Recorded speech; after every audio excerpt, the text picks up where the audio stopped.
Assalamualaikum warahmatullahi wabarakatuh. Hello students of SDIP Tambun Islamic School. Good morning Ikrimah class, Abdurrahman class, and Abdullah class. How are you today? I hope you in the good condition every time. Materi hari ini, tematik D, subtema 3, pembelajaran 3 dan 4. Sebelum kita memulai, alangkah baiknya kamu siapkan buku paket tematik D, buku tulis, pensil, ataupun pulpen. Pembahasan pertama tentang energi biomasa. Tahukah kamu energi biomasa? Energi biomasa adalah sumber energi yang berasal dari bahan-bahan organik atau makhluk hidup seperti kotoran ternak, buah yang membusuk, limbah kayu, dan limbah pertanian. Di pembangkit listrik biomasa, limbah kayu atau limbah lainnya dibakar ataupun digiling untuk menghasilkan uap. Tahukah kalian, energi biomasa penemuan asli Indonesia loh. Sampai-sampai nih, orang kebangsaan Jerman ingin belajar tentang pembuatan energi biomasa. Keren kan negara kita? Sekarang kalian perhatikan proses energi biomasa. Tahap pertama yaitu dikumpulkan limbah-limbah, kemudian digiling. Setelah digiling, simpan di mesin pengurai yang disebut dengan anaerob. Setelah itu akan menghasilkan gas metana.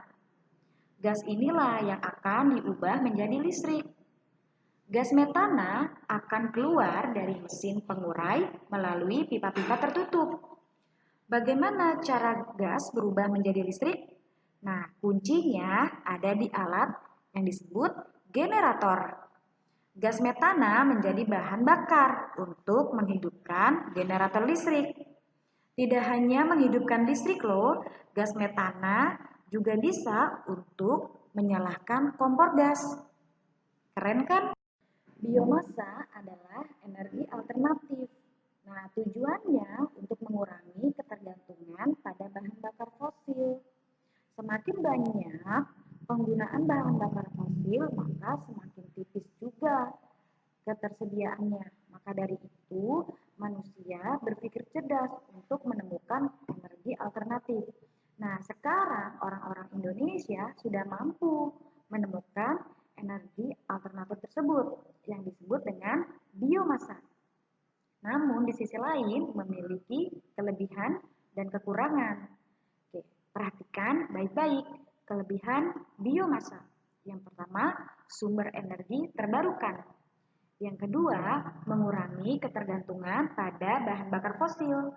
Yang ketiga, mengurangi polusi jika limbah tersebut melalui proses penggilingan.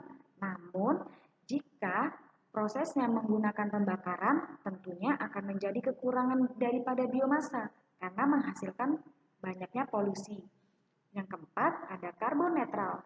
Yang kelima, ketersediaannya yang melimpah.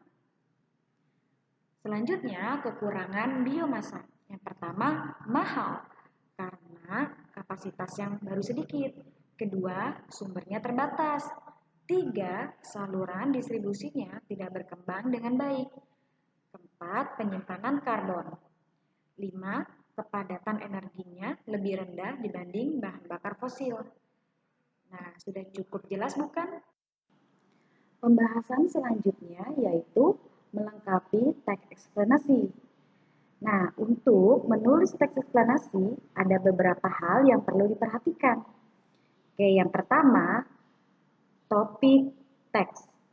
Nah, ini merupakan dasar dalam pembuatan teks.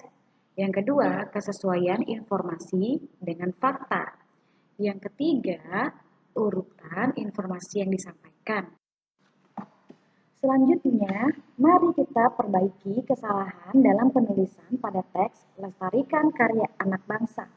Teks ini terdapat pada halaman 98. Nah, Misayu akan bacakan paragraf pertama.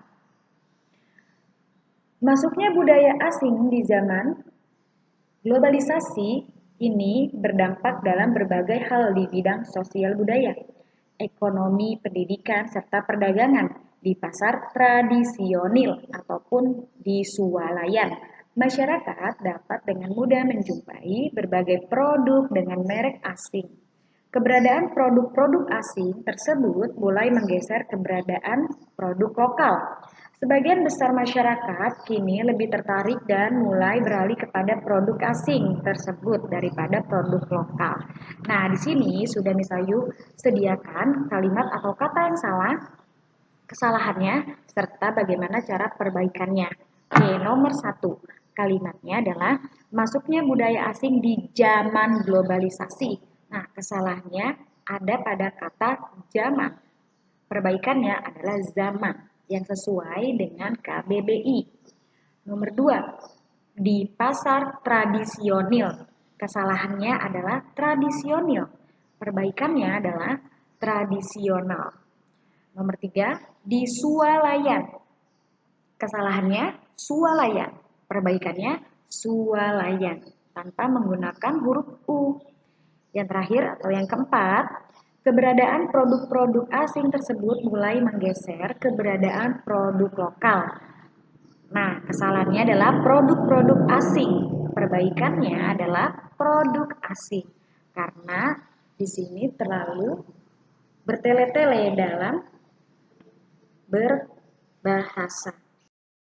Pembahasan selanjutnya tentang manfaat menggunakan barang buatan dalam negeri. Melestarikan karya anak bangsa dapat dilakukan dengan menggunakan produk dalam negeri. Kita sebagai warga negara harus bangga menggunakan barang buatan dalam negeri. Dengan menggunakan barang buatan dalam negeri dapat meningkatkan kesejahteraan masyarakat dan juga mempererat semangat persatuan dan kesatuan bangsa.